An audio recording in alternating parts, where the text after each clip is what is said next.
ஜான்டனின் Holi sonnet 5 ஐயாம் little world video செமினாரின் இலவச பகுதி பதிப்பிற்கு உங்களை வரவேற்கிறோம். வீடியோ செமினாரின் முழு பதிப்பு andyhurleyhead.com என்ற இணையதளத்தில் கிடைக்கின்றது.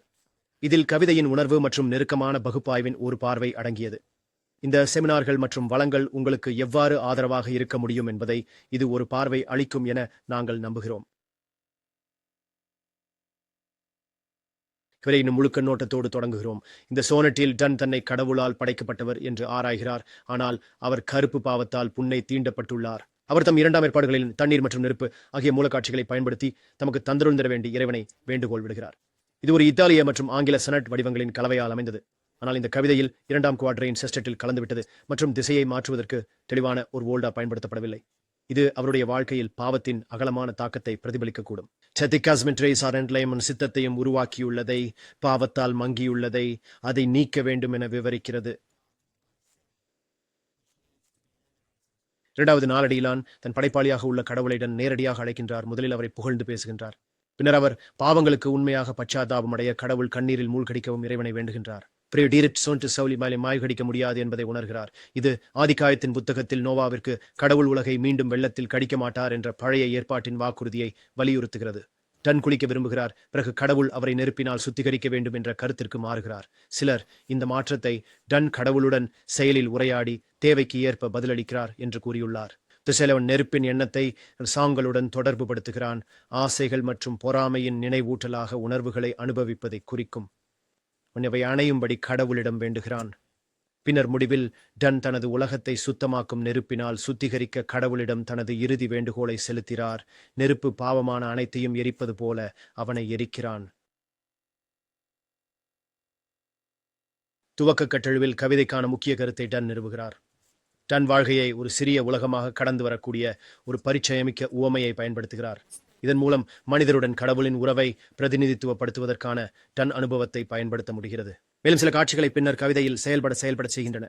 தனது உலகத்தின் விளக்கத்தில் அவர் சூழ்ச்சியுடன் என்ற கிரியை பெயரெச்சத்தை பயன்படுத்துகிறார். இது திறமையாகவோ அல்லது அறிவுடன் பயன்படுத்தப்பட்டதாக முக்கியத்துவமான அர்த்தம் கொண்டிருக்கும். டான் புகழ்ந்து பேசும் உணர்வை உருவாக்குகிறது. ஆராதனையில் இதற்கு ஒரு தரமான உணர்வு இருந்தார்கள். ஆனால் இத்துடன் தோன்றும் இரட்டை அர்த்தம் நம் பாவமும் கூச்சமும் எப்படி பேசப்படுகிறது என்பதை டானின் கருத்துக்கு பொருத்தமாக உள்ளது. நம்முடைய படைப்பை தன்னுடைய விளக்கத்தில் மூலப்பொருட்கள் மற்றும் ஏதோ தெய்வீக சக்தி கொண்ட ஏஞ்சல்களுக்கு இணையானதாக டான் விவரிக்கிறார்.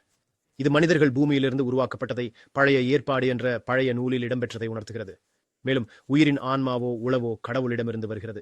டன் மரபு தொற்று ஒளியின் உருவுகளை பயன்படுத்தி பாவத்தின் விளைவுகளை, கரை நிறைந்த மற்றும் முடிவற்ற இரவுகளை உருவகப்படுத்துகிறது. இது அவர் ஒளியை தேடி இருள் மத்தியில் போராடுவதை குறிக்கிறது. இது சஞ்சர் சவுல் இயேசுவுக்கு கொடுக்கப்பட்ட சில பெயர்களுடன் இணைக்கிறது. உதாரணமாக உலகத்தின் ஒளி மற்றும் நான் ஒளி.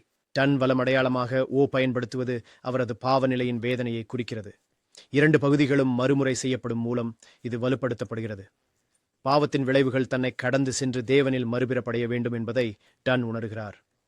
இந்த கவிதையின் முழு அண்மை பகுப்பாய்வுக்கான முழு பதிப்பை அணுக இணையதளத்தின் மூலம் பதிவு செய்யவும். மேலும் ஆய்வுக்கு பரிந்துரைக்கப்படும் சில செயல்பாடுகள்.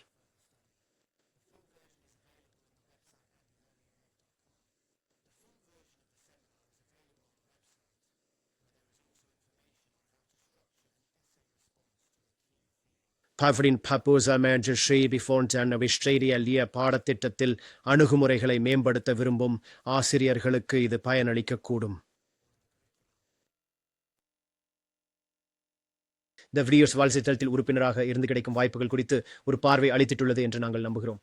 உங்கள் தேவைகள் மற்றும் விருப்பத்திற்கு ஏற்ப உறுப்பினர்கள் 1 நாள் முதல் 3 ஆண்டுகள் வரை கிடைக்கும். பள்ளிகள், கல்லூரிகள் மற்றும் பல்கலைக்கழகங்கள் பல உரிமங்களை வாங்கி அவர்களின் சகோதரர்கள் மற்றும் கற்றுநர்களை ஆதரிக்கலாம். செவி வைத்து கேட்டதற்கு நன்றி மற்றும் நல்ல ஆசைகள்.